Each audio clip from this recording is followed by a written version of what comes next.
Before you start your mix, I recommend that you start a new project or a new alternative and import the audio from your edit or your composition. And if you're doing a mix for someone else or for a client, they'll be sending you the stems anyway. So go into your edit. Once you've finished editing, either go to File, Export all tracks as audio files, and then that'll give you an individual track for each channel, and then you can re-import them. Or once you've got all your channels like this, and you might have a few regions dotted around like so, and if you want to tidy all that up, we can just highlight them and hit Command J and create some regions. And that just means that every time you finish composing or you finish editing, it's kind of a checkpoint. And when you finish composing, you bounce it down. And that stops you going back and tweaking it. It helps you to commit to your composition rather than just endlessly tweaking. And then when you finish editing, you bounce it down so that all your crossfades, all your edits are there and you're committed. And then when it comes to mixing, it means you can just focus on the mix window here and forget about this. And we're only using this for navigation. And this is all nicely organized and neat, all in complete regions. And then you won't get distracted by edits and going back and adjusting your crossfades. It's really good to give yourself a time commitment. So every time you finish a phase, you finish editing, you commit to it. And that will really help you with your workflow and to get things done. But what we're going to do now is actually delete all of those and import some audio. So we go to the browser, all files, and I'm going to locate some multi-tracks.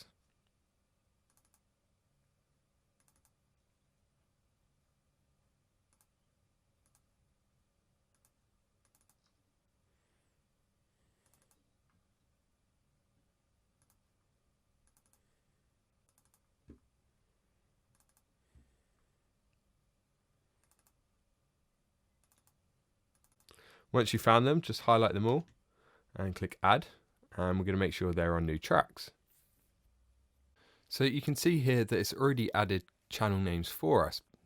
But what I'm going to do now, and I suggest you do, is just go through, neaten those up, changing it to anything that you're used to. So for example, if you normally call it lead vocals instead of vocals, or if you refer to guitars as typing out the full word, or sometimes people just do GT, just go through and rename all of those channels to your favorite naming convention.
Once you've done that, you need to reorder the channels into the order that you like to work in. And I tend to go vocals at the top, then drums, bass, and then everything else. But whatever order, it really doesn't matter.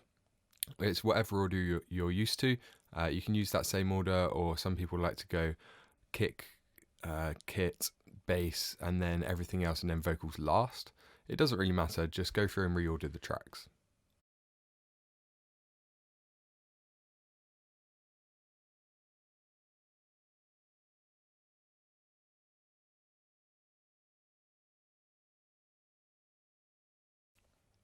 Then what I like to do is actually change the channel images as well, because that makes it even easier to navigate around and see what I'm working with.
Then change the colors of the channels so that you can quickly and easily navigate around the mixer. It makes it easier to jump to the drums or the vocals and to see what instruments are grouped together and belong to the same kind of groups.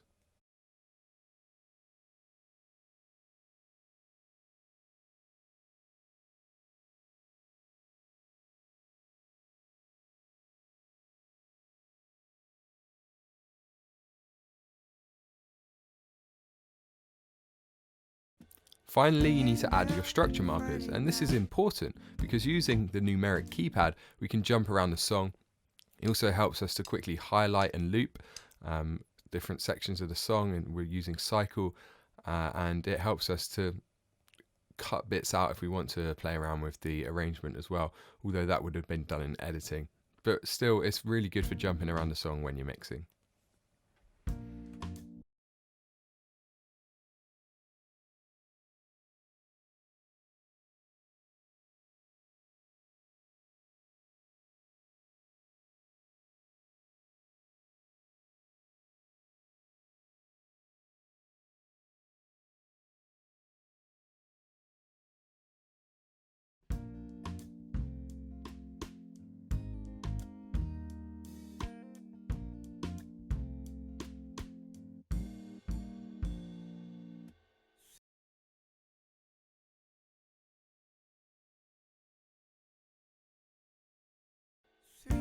Be my queen, I'll be your goddess.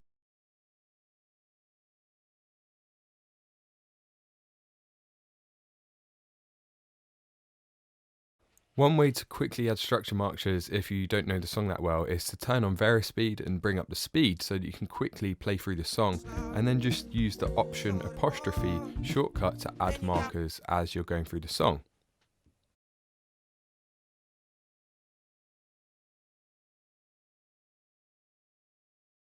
To walk you home, be my queen, I'll be your goddess, love. We thought it was, but then you got me, girl. You said you would do all the things you do.